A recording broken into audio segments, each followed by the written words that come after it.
Hello and welcome to Sunday Politics. It's a critical month ahead for Northern Ireland. This morning, the red and green lanes got up and running at ports here, while the DUP is again being urged to go back into Stormont. So can Sir Geoffrey Donaldson square that circle? We'll get the very latest as the Conservative Party conference gets underway with our political correspondent, Jane McCormack. We'll have analysis of the Tory and Labour standings ahead of a general election and what that might mean for Northern Ireland with Alva Ray. And with me in the studio to share their thoughts on what we're discussing are the editor of the newsletter, Ben Lowry, and the deputy editor of Slugger O'Toole, David McCann.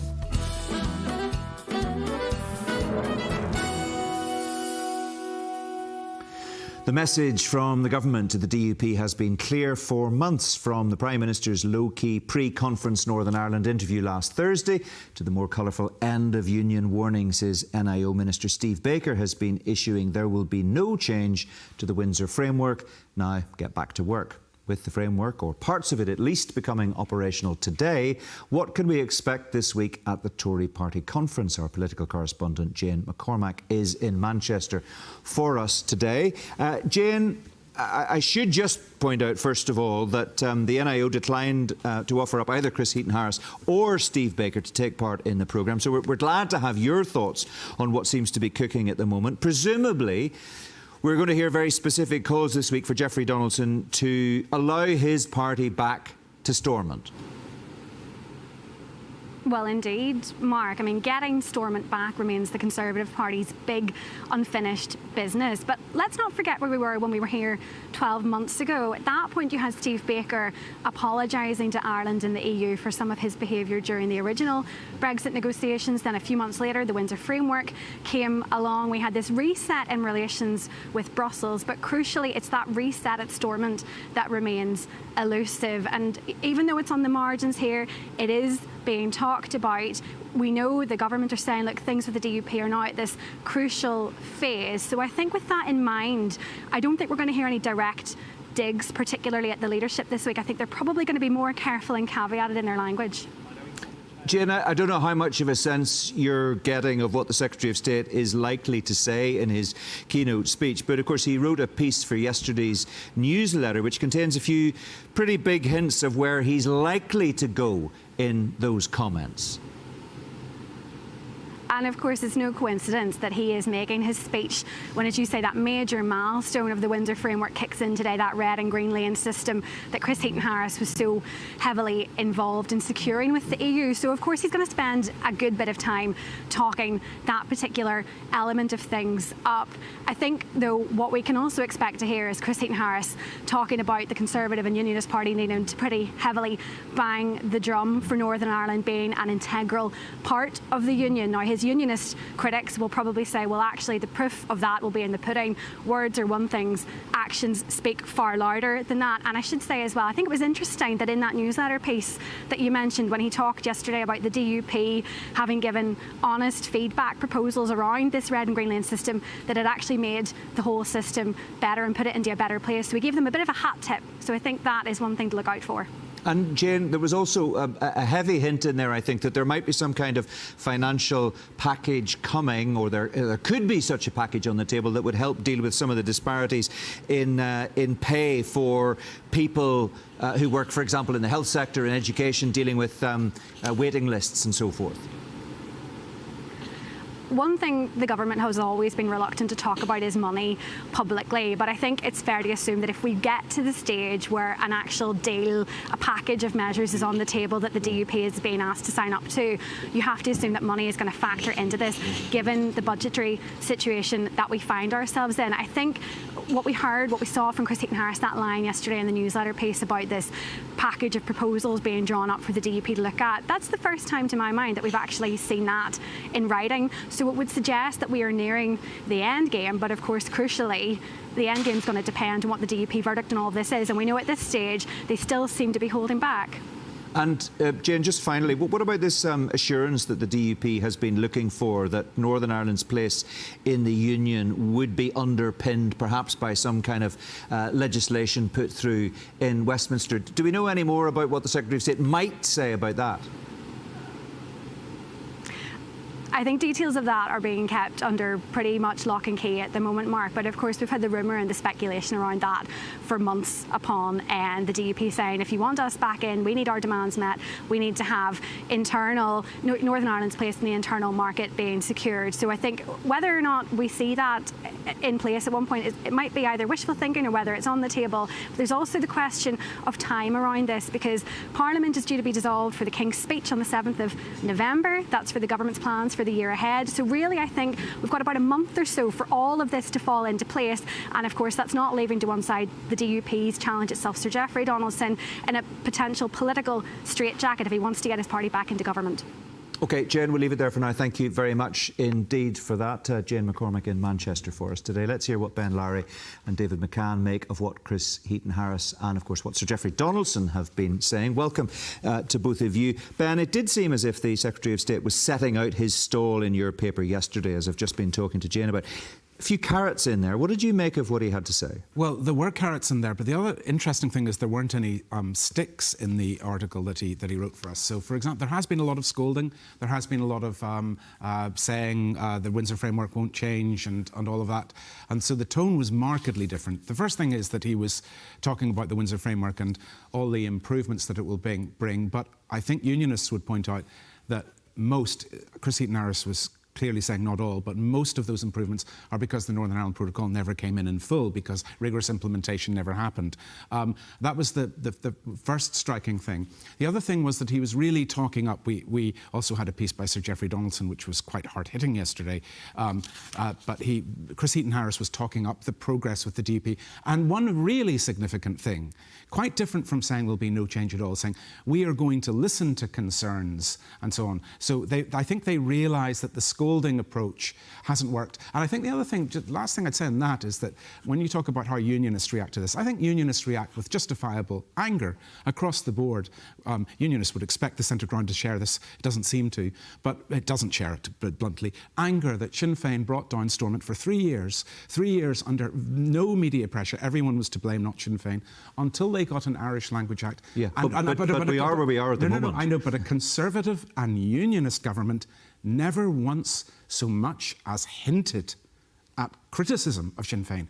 They've been very different with the DUP, and there was a retreat from that yesterday. All right, OK. I'll come back and ask you what you think the DUP might be looking for and what its reaction might be to what may be forthcoming in Manchester in just a moment. But I want to bring David in. I mean, what do you make of what we heard from Chris Heaton-Harris yesterday and Geoffrey Donaldson's response? It's almost like a good cop, bad cop approach between Steve Baker and Chris Heaton-Harris. And Chris Heaton-Harris, I agree with Ben, was very conciliatory in his speech. But then that's different from remarks that we've heard from his ministerial colleague, Steve Baker. He's been very much more hard-hitting, putting it to the DUP that it's to secure the union, you need to go back, almost making a very emotive argument for Stormont. Again, Chris Heaton-Harris's argument was much more nuanced. I thought, again, Jane picked up on it as well, the hat tip to the DUP about their constructive feedback. We are positively engaging.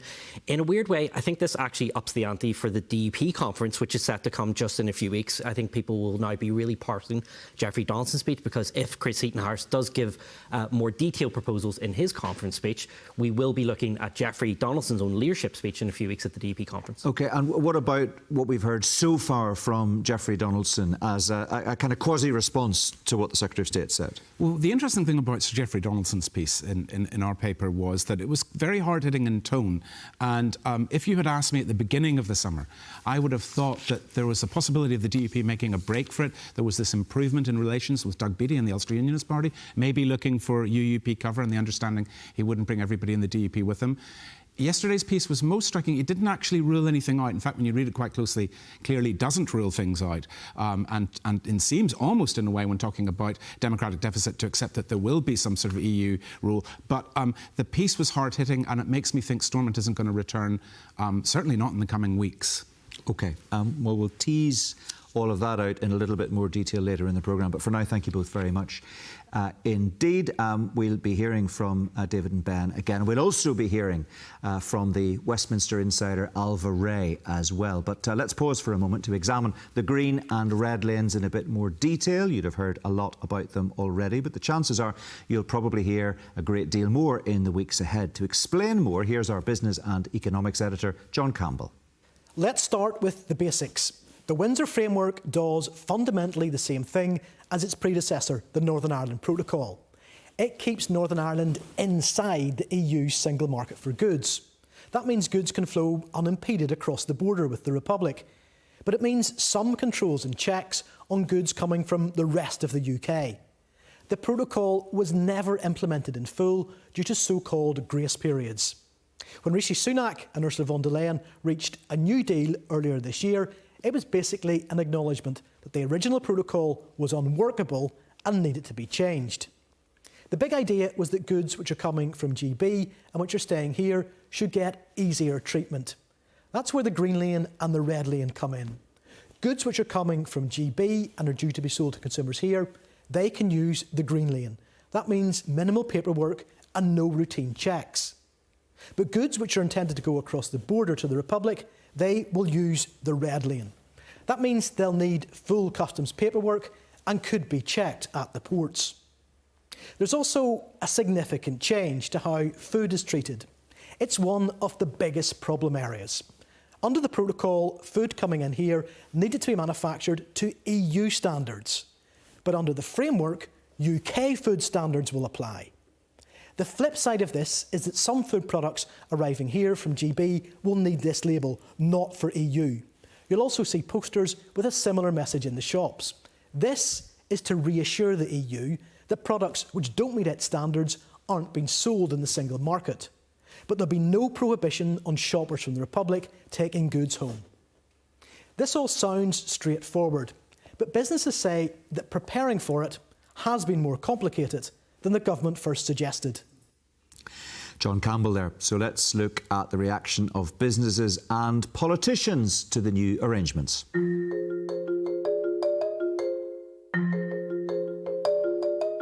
In theory, if it's just a green lane only, there's not going to be the same checks at ports, so it should get to us faster.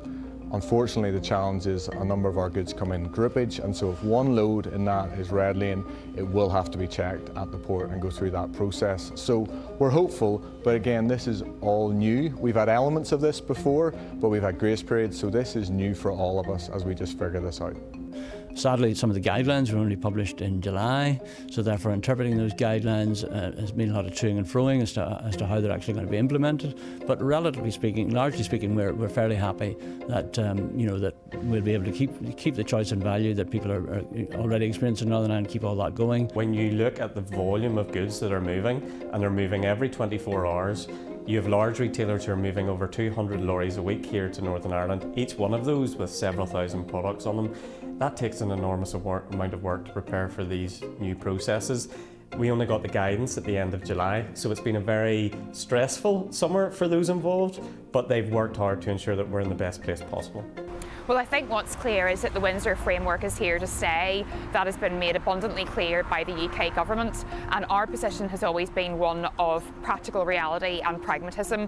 What we've seen now is an opportunity actually for Northern Ireland in terms of having dual market access. The Windsor Framework, like the Northern Ireland Protocol, is the ugly outworkings of a poorly negotiated Brexit, and the dividend weighs harder in Northern Ireland than anywhere else. And I think it's fair to say that both politically and in business, the Windsor Framework of itself is not welcomed. But the reality for us today is that it's going to be implemented. And what we need to see is that we have the scrutiny at three levels: the scrutiny at the EU, scrutiny at London, but more importantly, scrutiny at our Assembly. Windsor Framework is the available compromise after years of torturous wrangling over how we reconcile our geography, our economy and the Brexit that Britain chose.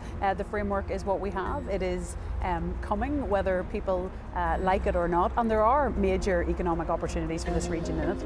We've now run out of road. The implementation will be progressing, and we now need to see the progression to the formation of an executive.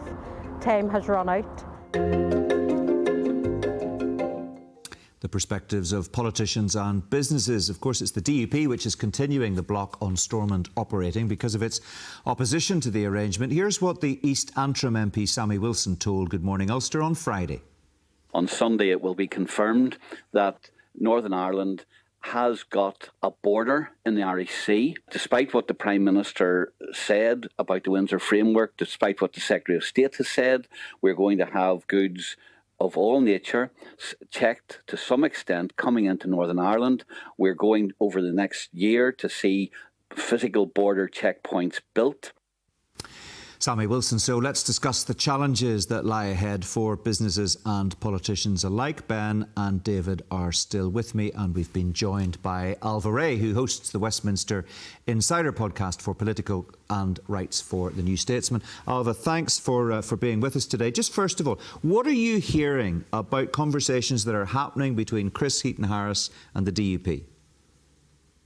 Morning, Mark. So I'd say I've been picking up some hints on the Chris Heaton-Harris side of things that maybe the date of the next Stormont election is in play in these talks. Basically, I think the UK government believes that the DUP is far more worried about the possibility of Stormont elections happening at the same time as the UK general election than they're suggesting. Publicly, of course, the DUP says it's not worried about that at all.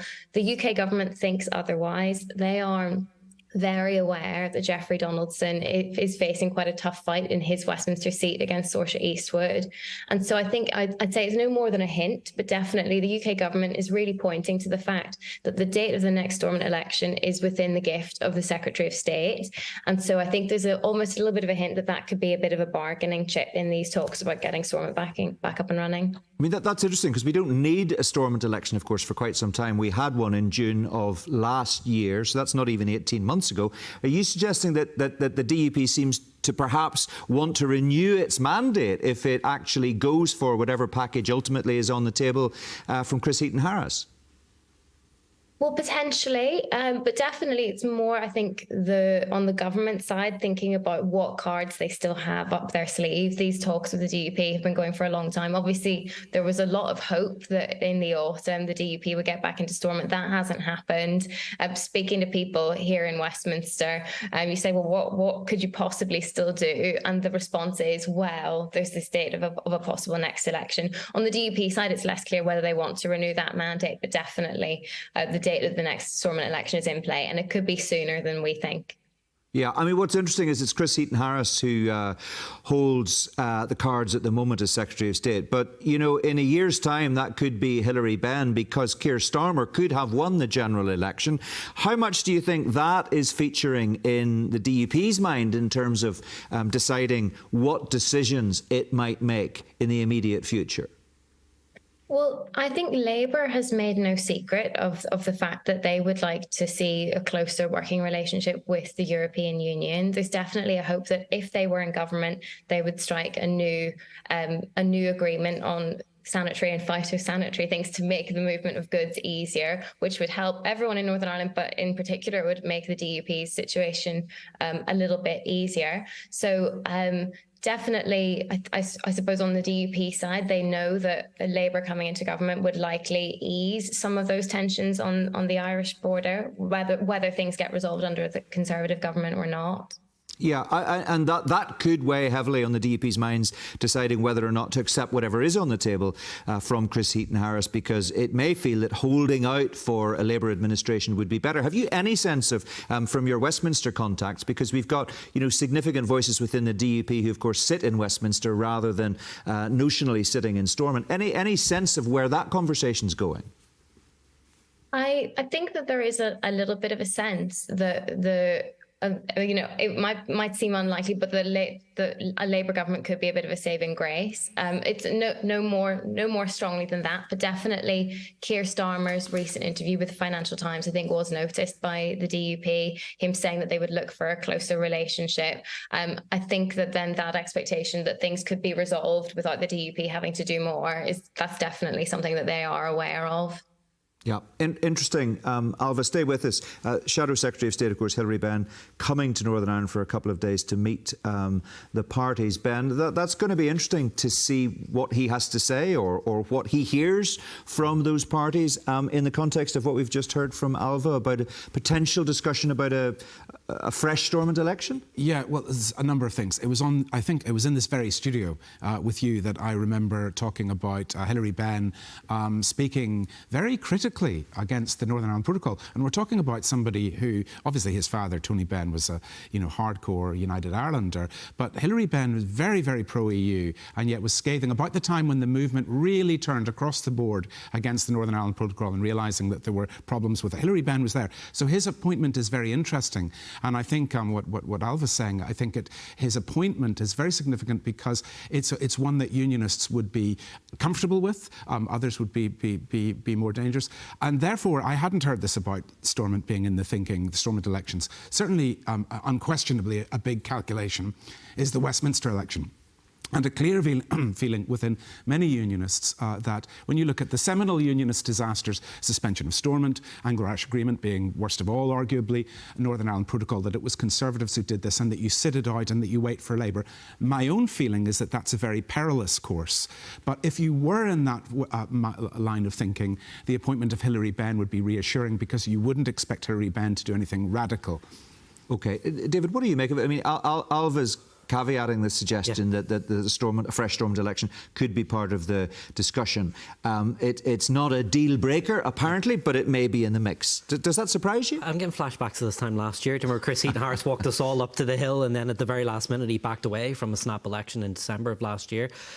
Look, most polls are showing the DUP are on the march back, so they actually don't really have very much to fear from a snap Stormont election, although if the trends keep going the way they're going with the current polls, certainly at a Westminster election, the DUP would struggle to win back seats like North Belfast, struggle to make inroads in places like North Down, Fermanagh, South Tyrone, where a combined unionist candidate would struggle. So it would certainly be another bad election for unionism, which again, Ben has written about a lot in the newsletter, and it would kind of depress the confidence of the wider unionist movement. OK, Alva, just before you go, no surprise, I suppose, that Northern Ireland isn't particularly big on the Westminster radar, and it's going to be a minor issue, I would imagine, in the footnotes of the Conservative Party conference in Manchester over the next week. But potential Dublin involvement in Plan B isn't big news over there either, but it is the topic that people are thinking about on this side of the Irish Sea. Do you see any change in sentiment in London about engaging more closely with Dublin? I mean, people here would have seen Chris Heaton-Harris getting very testy about recent comments from Leo Varadkar. Are you hearing anything on that?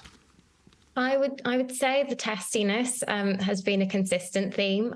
They're definitely making no secret here on the UK government side of how difficult they found those comments from the Irish government. So I haven't detected any change in approach there. The sort of talk of a Plan B involving the Irish government, they're quite insistent that Plan A is the only plan, and they're not giving up. Even the wording in that newsletter article from Chris Heaton-Harris, talking about the final stages of engagement with the DUP, that's not really the way people are talking here. They're talking as though they will keep on doing these talks with the DUP forever. They're kind of holding that line quite firmly and not giving the Irish government a look in. OK, interesting to hear your thoughts. Alva, thanks very much indeed for joining us today. Let's just finish this conversation, many aspects to the conversation, with Ben and David. David, we looked at Dublin making the running over Plan B on The View about 10 days ago. There have been a few contributions to that debate since then, including very relevant comments from Mike Nesbitt, who seems to be suggesting it is now on the table, and the NIO Minister Lord Kane in the United States, suggesting that the NIO is thinking about what a Plan B might look like. Is that now beginning to firm up? I think so. I think the 25th anniversary of the Good Friday Agreement and statistics like Stormont being down for 40% of the time has really focused minds. And the fact that the problems just seem to be so intractable at the minute, it really does seem, how do you get the DUP back into government? And then once they're back in, if they do go back, how do you keep it up and running? Because people are already, once the minute an executive comes back here, you're almost starting the clock about when's it going to collapse again in the future. And I heard Sam McBride in the studio on Thursday night, given the long run of policy problems we have and how Stormont has contributed to those in the past, it doesn't really create, it really does create a narrative about reforming Stormont and reforming the way we govern ourselves. What do you make about that? Lord Kane, interesting weather vein within the NIO suggesting that this is an issue that's being considered, and Mike Mike Nesbitt last week saying he thought, we're moving into the territory of some sort of joint authority, having previously been on the record saying that wasn't the case and criticising Lord Alderdice when he seemed to be suggesting it. I suppose what you're seeing there really is more a divide within unionism. There is a strong unionist view unionists who think hard about things that this is really dangerous territory and that unionists need to get back for that reason. And therefore you have Mike Nesbitt making that argument. I'm not sure I read much into what Lord Kane says, because I think it was a response to that. And when you read it closely, he didn't say very much. We'll just have to look at something else, which obviously they would have to do if Stormont was down for 10 years. I don't think the risk to unionists, because it would involve tearing up the Belfast Agreement, is joint authority. That can't happen. That's a very major, without something major in public being done. I think Lord Kane talked about in the near future. I think the risk to unionists is rule change, because I think that is the thing that is gathering a head of steam. Now, there's, again, even a unionist argument, maybe a period of opposition, going into opposition is quite a good thing because Stormont is dysfunctional, but I think there's another probably predominant view that if unionists are out, they'll be marginalised and potentially marginalised forever. David? But I think the problem with rule changes that would potentially exclude the DUP is that I don't think that's a very tenable internal political settlement within Northern Ireland. I do think a more likely approach that they will go down, and the British government has done this in the past, is some greater role for the Irish government in the overall governance of Northern Ireland if Stormont remains down for the medium to long term. And to what extent has that got to be looming large in the thought process of Jeffrey Donaldson and those key people around him? Well, it would have to be, because in 2007 the DUP's entire justification for going into government with Sinn Féin was Ian Paisley saying, we were going to get joint authority if we didn't do it. Now, the one complicating factor within that is that there'll be an Irish general election in 2025, and current polls, if they're right, show that Sinn Féin are in the running to lead the Irish government, so potentially that could be something that could really scare Jeffrey Donaldson. Are we seeing a situation here potentially unfold, if we join up the dots, where there may be something significant coming from the NIO, enough to give a fig leaf to Jeffrey Donaldson to say to those people around him, there are reasons for us to now go back into government, because there are mitigations against the worst of the protocol/Windsor framework? So in answer to your question just before that, is this preying on Sir Jeffrey Donaldson's mind? It must be. He's in a very difficult position with unionism sort of facing in all sorts of different directions and knowing that there are real risks of this. And do you trust him to make that decision? I think a decision will be made. When it will be made. That doesn't answer my question, Ben. Do you trust him as the editor of the main unionist newspaper in Northern Ireland? You've been very critical of what the NIO has been doing and very critical of a suggestion that unionists should buy the Windsor framework. Do you trust Sir Jeffrey Donaldson to make a decision to go back in? If he thinks it's the right thing for unionism, will you back him? Will your paper back him? I think trust is the wrong word, as if I trust or distrust him. I think he's capable of making that decision. I think there are big problems with going back permanently with Sinn Féin, a country that doesn't want Northern Ireland to exist, and I think there are big problems in staying out. I think a decision will come, and I suspect a decision will come before the end of the year. But things are changing all the time. OK, you got 2 sentences, David. I think all roads lead back to Stormont. The DUP know that. It's the question of how they get back. Yeah, but it's interesting to hear that there may be some kind of shift coming. I think so, and I think all eyes will be on Jeffrey Donaldson's conference speech in 2 weeks. OK, they certainly will. Thank you both very much indeed. That is all we've got time for today. I'll be back with you as usual on Thursday at 10:40 on BBC One. Do join me for that. For now, though, from everyone in the programme, thanks for watching. Have a good day from all of us. Bye-bye.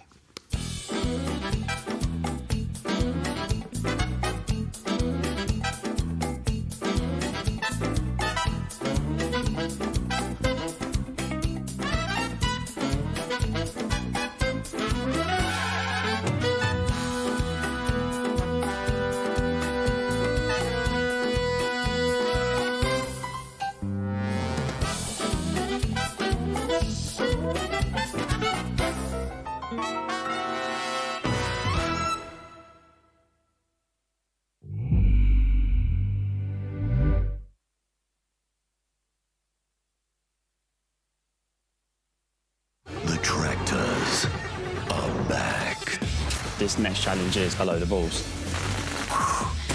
Smashed it. Brand new, The Fast and the Farmerish, Friday 7:30 on BBC One Northern Ireland and iPlayer.